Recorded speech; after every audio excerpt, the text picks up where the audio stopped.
Good evening, beautiful woman. Welcome to Isaya's Inspiring Evenings, a podcast full of goddess series, witches' secrets, colors of women and fairy seasons to integrate serenity, abundance, joy, and magic into your life.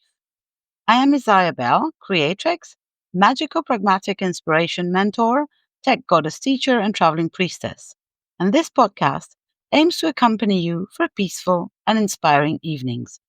Isaya's Inspiring Evenings has had various iterations and styles and is published irregularly. Subscribe to the podcast on the platform of your choice to be informed of the publication of each new episode. If you like this podcast, please support it by leaving stars, blue thumbs, and reviews on whatever platform you listen to me. In 2024, there are going to be 5 series in it, for now. All different, all aiming to inspire the audience, all telling stories, each complementing each other. One series titled Women Lighting the Way is about women's stories, centering around the past or future speakers from the various Women Lighting the Way Summit, adding to the virtual library of women's stories and providing a much-needed counterpoint to the many men's stories going around in our world of patriarchy. This is one of those episodes, and I am happy to invite you to listen to the story of Ruth Sandoval, recorded in 2022, entitled Making Room for Me. Enjoy!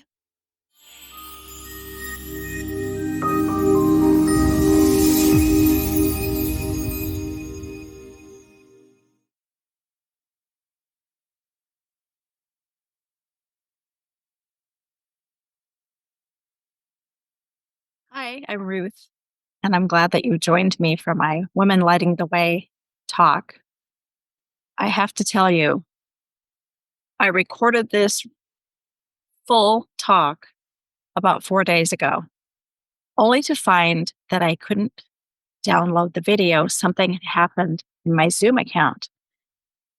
I've been trying for days to come to you and talk with you, and I was so frustrated. And so I had no idea what to say because every time I would come and try to record, something would happen.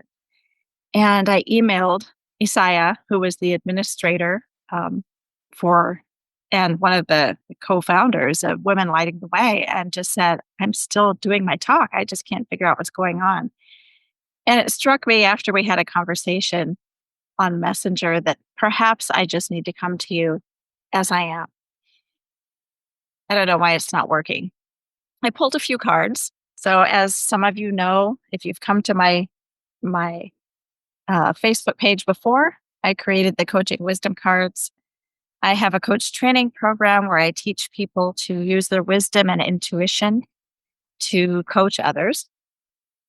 I have this whole talk figured out, but every time I go on to record it, something happens or I ramble. So I've just decided, okay, I'm just going to come to you as I am. Perhaps I just need to invite you to my home. So here we are. Thanks for joining me. I pulled a few cards because I was so perplexed about why I couldn't get the words out and why the story gets stuck in me. And the funniest thing is I pulled a desire card from Danielle Laporte, and it's Get Your Halo Dirty. And I pulled that card and I said, what the heck does that mean? And I think what it means for me today is to not try to come to you in perfection and not try to make sure that everything's right and the video is perfect, and just to invite you in and just talk for a little bit and get to know you. You can get to know me. So that's what I've decided to do. I pulled a second card from another deck. It's the Spirit Messages, and I got this vulnerability card. Big, big messages for me to just come to you and be vulnerable and tell you my story. I had wanted to talk about making room for myself this year. So many things have happened that I didn't expect. But every time I would go to talk about it, and hence my 4 different tries and stopping and starting the videos, it just wasn't cohesive. It didn't come together. And so I think I'm just going to share with you what comes to me today. I think that's the best thing. Um, the first thing I wanted to talk about was intuition and how that connects to making room for me. And what does that mean? It could be that part of the reason for not being able to give this talk fully is that still there's a small belief system about making room for myself that I'm not supposed to do that. I grew up hearing things like don't be selfish. It's not about you. Make sure you think of others. And making room for me felt that way. It felt like something so necessary, and I've had some huge epiphanies around that this year. But it could be that that's what the block is about: making room for myself, not just taking the time, not just declaring I need space, I need time from everybody that I'm responsible to, from kids to spouse to friends to job. But I think it goes deeper than that. I started on a journey, oh gosh, years ago, maybe 20 years ago, on an intentional path to take care of myself better, to heal, to work through my stories. And in that, as probably with everyone, every woman I know who has decided to go on that path starts to declare to others what they need. When we were socialized so much to say, don't put your needs first. So, of course, that's what's been going on. But in my journey, I've been asked by spirit, by life, to go deeper and deeper and look at what that means. Self love, what does that mean? Taking care of yourself first. It's been a long journey. It's been a journey of the little voice in your head that says, don't take care of yourself first. There are others who have needs. You can wait, you can wait, you can wait. But what happens is you just burn out and you just get bitter and tired. So this year has been a lot about how do you make room for yourself? How do I make space for me in my life?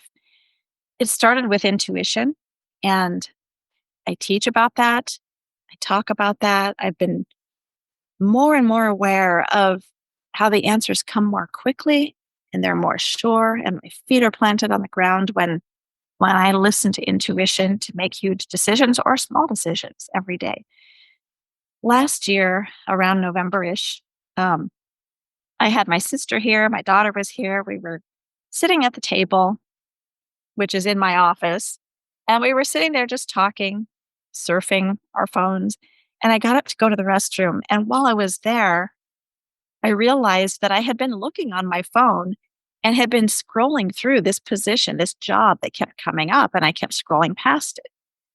Um, and I just heard this voice say, go apply for that job. And I don't know why I did, because I wasn't looking for a job at the time. I did want a different experience in my work. I do instructional design as part of my living, along with coaching and coach training. And that instructional design is very creative, or can be. And it's also a discipline. It's something that I've studied. It's something that I'm certified to do. So I went and applied for that job. I just went to my computer, told my sister and my daughter I'm applying for a job, and had no idea why. Well, of course, what happens when you listen to intuition spirit is that was the exact right place for me. I not only got the job, but it turned out to be something that was exactly what I wanted. I had the freedom and time to be creative. I was able to serve people that I really loved working with. And there are no restrictions on my time, even though it's a full time job, because it's a remote position. So, in that, I started thinking, I don't always know what's best for me. And sometimes in life, I have envisioned a path, and this path goes a specific way in my mind, and I'm doing all the things. I'm getting out of my own way, I think. I'm listening to intuition, I think. And all of those things are happening. And all the while, there's something else bigger and greater waiting for me as long as I listen and I pay attention. So I started that new job in January of this year, and it was such a learning curve, and it was joyful, and I was extremely busy, and I was teaching my coach training course, which came up in January as well. And so many things were going on. And I was loving going online to my Facebook page and pulling cards for you and interacting. And one day I went to do that again, that voice, and it was like, stop doing this. And I thought, what? Stop going online and stop reading cards. Take a break.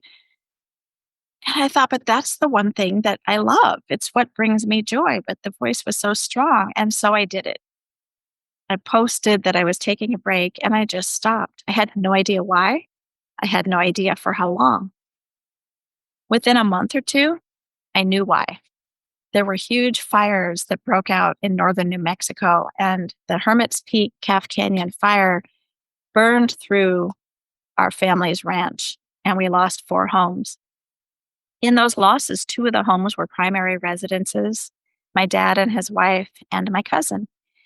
And my dad and his wife came to live here because we needed to help them get out of a dangerous situation.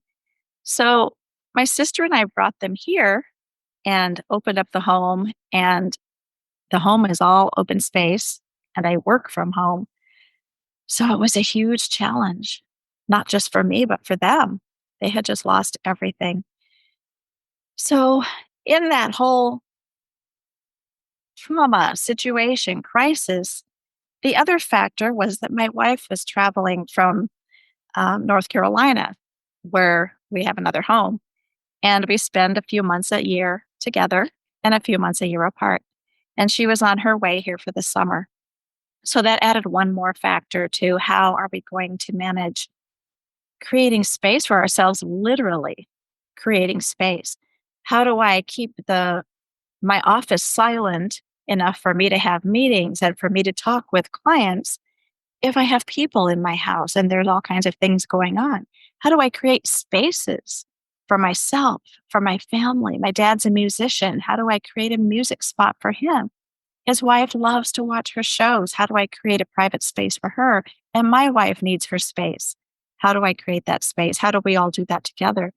So this summer, I had no idea how much energy I was going to need and how much it would take. And listening to that intuitive hit about stopping doing what I was doing at the time and stop putting out that extra energy was exactly spot on, but I never could have known it. So that whole listening to the intuition really ties in with making space for me. And what does that mean? After figuring out what to do, everybody creating a space that was okay, everybody got a little bit of what they wanted. And we went about the business of trying to create space for everyone. And finally, my parents found a place to live here in the city while we figure out what to do about their permanent home. And things started to settle, and life became a little bit more normal for me and for my wife. And we spent the summer going about our business, doing our work. But I started thinking about, what does it mean to make space for myself? What does it mean to make room for me in my life? And I started thinking about all of the people that I'm connected to. Had coffee with a friend one morning, and she asked me a powerful question. So, powerful questions are those questions that they're not leading questions. You can't answer them with yes or no. They evoke a deep response. I know you've been asked powerful questions before, and it could be by a stranger or it could have been intentional by a coach. I know you have asked powerful questions. Maybe you've asked a question that was so simply a curious question that caused somebody to really go deep or to change their lives. And this question really changed my life. And she asked, are you the matriarch of your family? I never thought of it that way. It made me take pause. It made me think about it. And she went on to tell me that matriarchs are not self appointed. You can't really just decide that. It's something that your family decides. It's when you become the go to person as we mature, as we become more wise, and you become that go to person for a lot of people. And I started thinking about that and how I'm the oldest female in my family. And wow, there was a time when I would have felt really burdened by that because I spent most of my life taking care of people because of circumstances. But this time I started thinking about it and I thought, I not only can step into this, I receive this, I understand it's true. And what does that mean for me? To be the person that everyone in my life comes to for one reason or another. And all the while, especially being a mother, being a grandmother, being a wife, I need to allow others to just be themselves, allow others to be on their own, try not to give advice unless it's asked for, and yet have people lean on me, come to me. That became very apparent when I had a family dinner. And in that family dinner, I realized that all eyes were on me. What should I do next? What do you want me to do? How should I do this? And I got really overwhelmed. And I thought, how do I make room for myself here? One of the things that I did was I had to start looking at, how do I look at my life? I had decided to have these family dinners every week because that sounded so cool, right? Family comes over, and of course, as a mother, as a sister, as a daughter, you just want all these people in your life. And I realized it was burning me out. And so I had to make room for myself and let my family know that I wasn't going to do family dinners for a while because I really became committed to myself about the importance of making sure that when I do things that they're really coming from my truth and from my heart, then my energy is there. I didn't know again how long that was going to last. How long are we not having family dinners? But I decided just to leave it at that. And since then, we've gathered, we've gone to restaurants, done things like that. But I really needed that time and still need that time. Another way that I've found that I can make room for myself, and this has all just kind of come to me naturally, is to open my mind to old ideas. And because of the situation here during the summer, I have had to even sleep in different parts of my house that I'm not used to sleeping in. And yet, instead of having that resistance, I had to go beyond what I believe and say, this is a fine place to be. This is okay.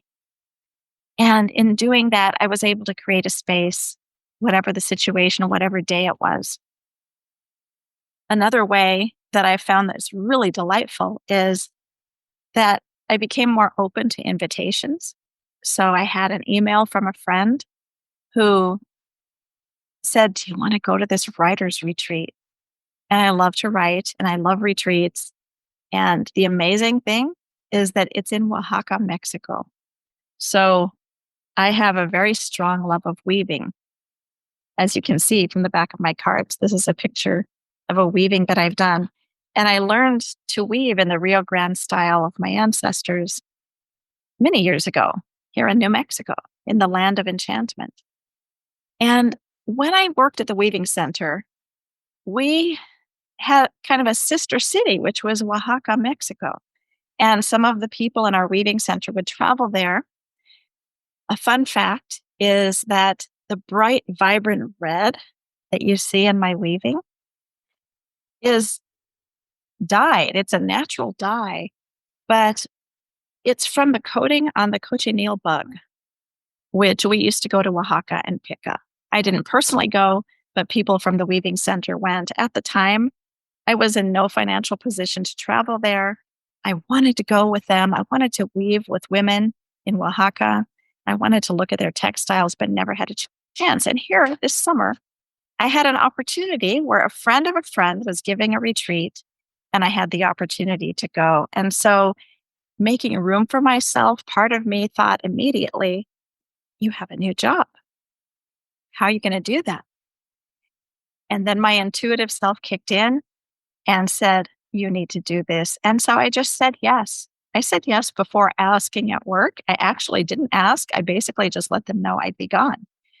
That's making room for myself to be able to say, this is what I need and this is what I'm doing with kindness, without that initial, how when we first learn to stand up for ourselves as women, and I know we've all been through this, when you first start doing that, it becomes very almost pushy because what we're doing is we're saying, no, no more. I'm not doing this. I'm not doing that. I'm not going here. I'm not going there. I'm not going to do it. But then after we do that for a while, and that is self love, that is the beginning of how we begin to decide how we want to spend our energy. But as we deepen as humans and as we grow as women and as we mature, it becomes easier and easier just to say, this is what I want. This is what I need. And it's standing in a place of honor for yourself. It's that idea that we're greater than no one and less than no one.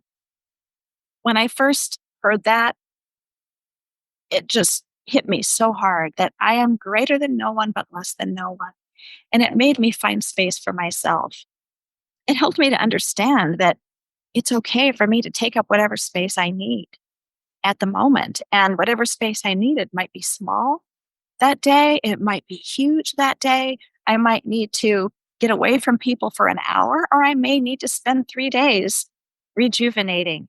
But that it was okay, that nobody's needs were more important than mine, and mine were more important than theirs, and that I didn't need to step on toes to get what I needed. Later this summer, oh gosh, I've had so many epiphanies and so many things happen. When the fires happened, there was a lot of deep loss and trauma to myself and to my family. It wasn't my primary home, but our little guest house burnt down. And that was a place where we used to go for rejuvenation, for solitude. It's a place where I felt my grandmother's spirit, and that was gone. So I really had to find someone to talk to outside of the family. And I reached out to one of my beautiful people I know from Women Lighting the Way and Divine Planners, who happens to be a therapist, who helped me to find someone here in my own area. And this person that I found, it's funny how we just connect with people.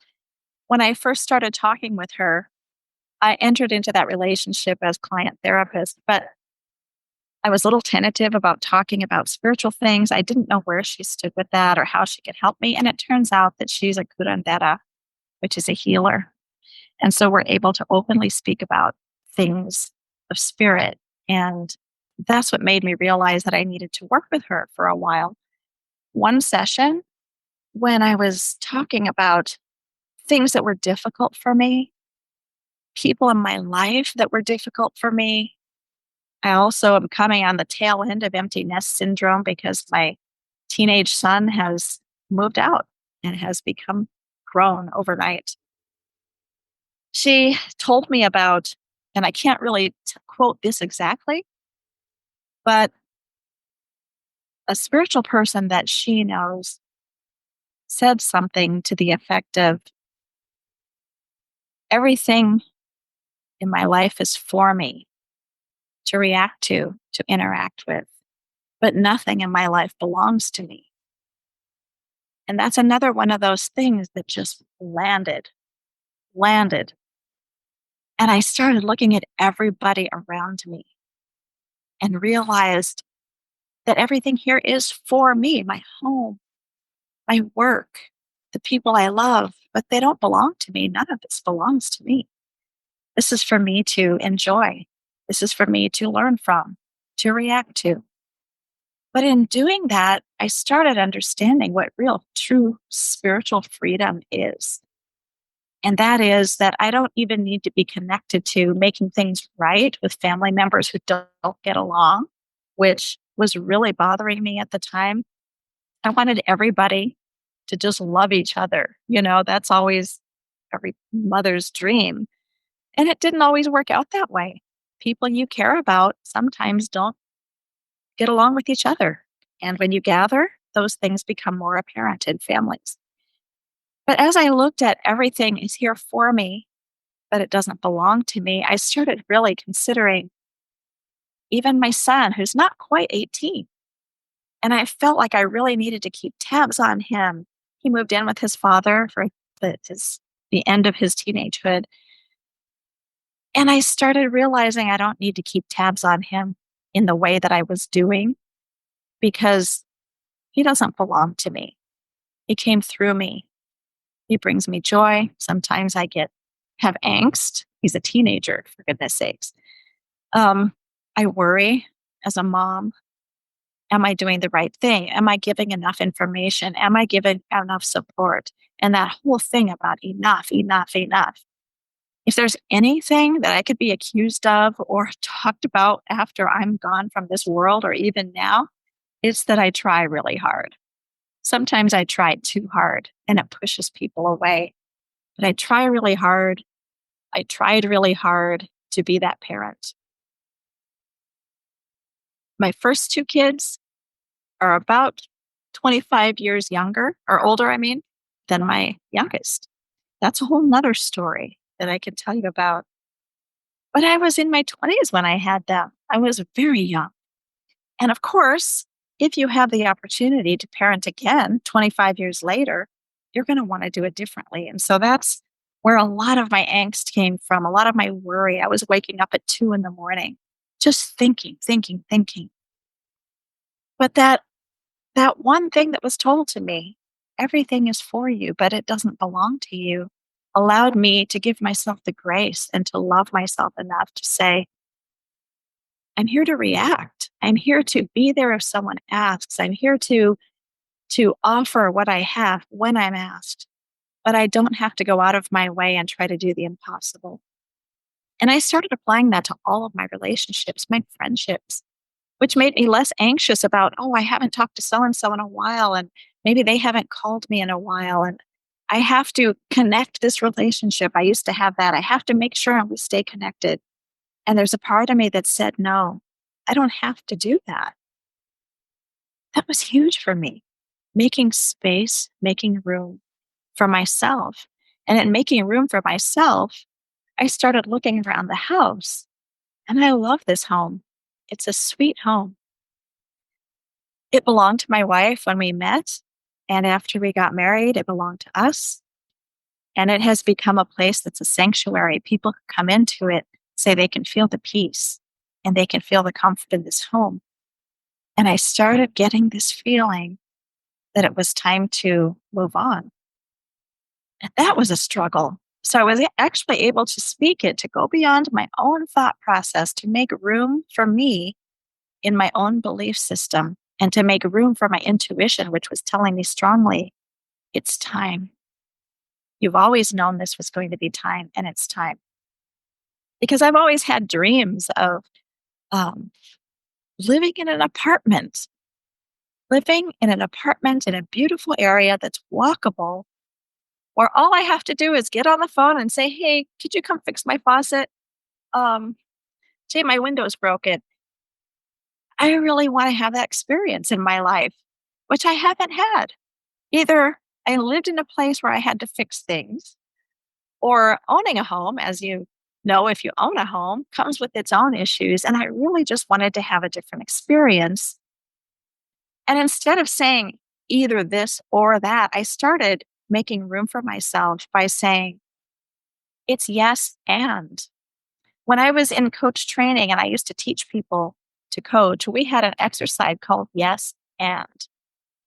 And the yes and is acknowledging, yes, there is this idea and it can be added to. So I started using yes and with myself in my life. Yes, this home is beautiful and I still have a dream of living in a different way for a time.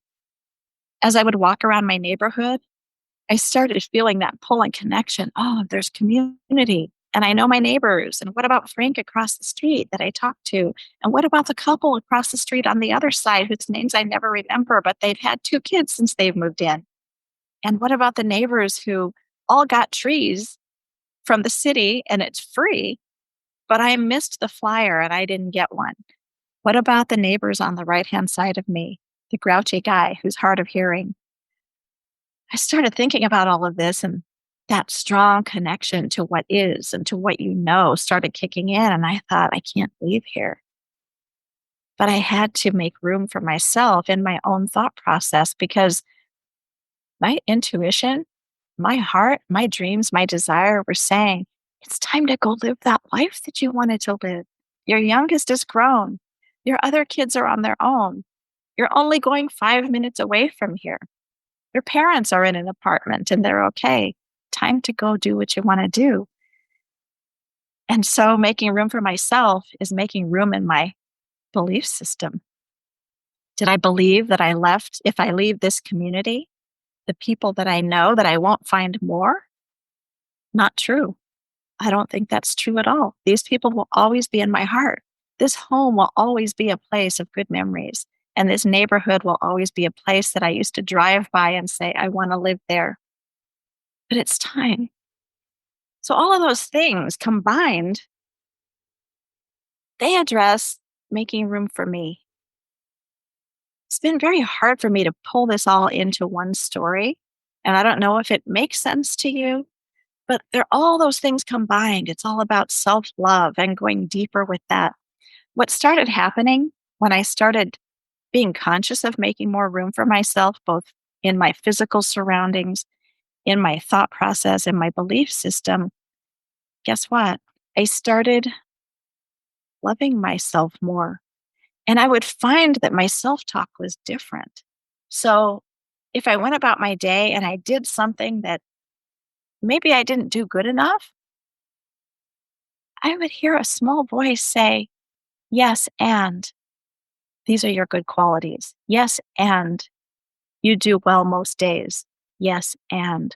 And so I started hearing yes, and all the time. And when I was feeling sad or when I was feeling low, I would feel that comfort of myself. Yes, and this is part of the human experience. Yes, and there's joy along with sorrow. There's future along with loss. So, those are the things that I wanted to share that I've had such a hard time bringing forward. I don't know why. I think a part of it is shame. And I think that doing anything for ourselves that's only for ourselves and talking about even the title of my talk took me back a little bit, making room for me. And I thought, who would even want to come to that? But I guess if you're here, you were curious about what that meant. Whew. Thanks for listening. I am going to pull some cards for you, which is something I love to do. These are my wisdom cards. I'm going to do a little reading for all of us today to celebrate the women that we are, to celebrate us making room for ourselves in our hearts, in our minds, in our belief systems, in our physical lives, with the people that we love, and still making room for ourselves in our friendships, in our jobs, and in our creative work.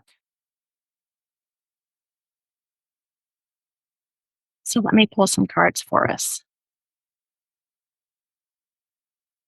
Oh my gosh, here we go. Growth. All of life is growth.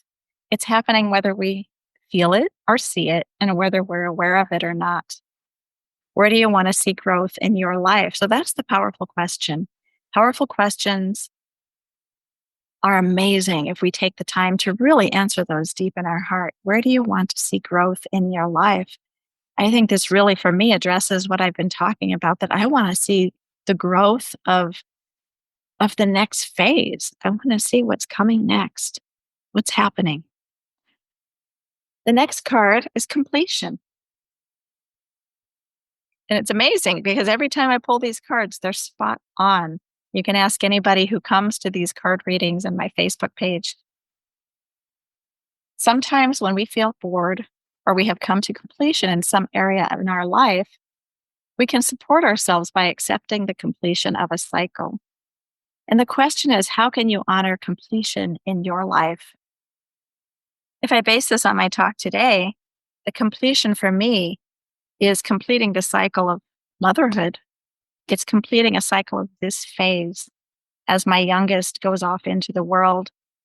And I find that I have the opportunity to live whichever way I want to. Completion of living in this house, completion of work, completion of the idea that I didn't want a full-time job. And yet it was in that thing that I rejected so much that I got the most freedom and the most creativity. That's really shocking to me. Third card is service. When doing a lot for others, you may wonder, when am I going to get my life back? This is your life now, today. How can you enjoy the moments that are your life today? This really hits home for me. This is really about that idea that everything is for me. Everything in my life is for me, but it doesn't belong to me. And when I know that, then I can be of service just coming from a place of just me, not coming from a place of I need to, I have to, I should, I shouldn't have, I might. Somebody wants me to do this, even though I want to do that. No. If you come from that place, and again, that place of being greater than no one and less than no one, then you can fully just be yourself. I'm finding that. So those are our cards for today: growth, completion, and service. And I really want to thank you for coming here and being here with me today. This talk is not what I thought it was going to be, but I feel like it's just a sharing. And isn't that really what we do? We share with each other. The Women Lighting the Way Summit, to me, is a coming together and sharing who we are, what we do, what we've learned, what brings us happiness, what brings us sadness, what things have caused us to trip and fall, what things make us fly. All of those things together is what Women Lighting the Way is about, and this group is about. So with that, I want to thank you. I want to wish you all well. And if this is the first talk you're seeing, I hope you have a wonderful experience with the rest. If it's somewhere in the middle or the last, I hope that you're just having a wonderful experience of self-care while you watch these. After I finish posting this, I am going to go and watch other people's talks. Bye.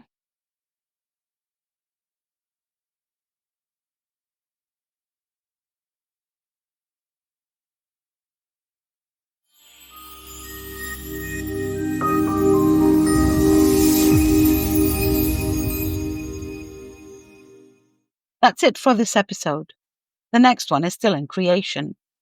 Thanks for listening, and don't forget, if you want to support this podcast, share, subscribe, and leave stars, blue thumbs, and a review on whichever platform you listen to.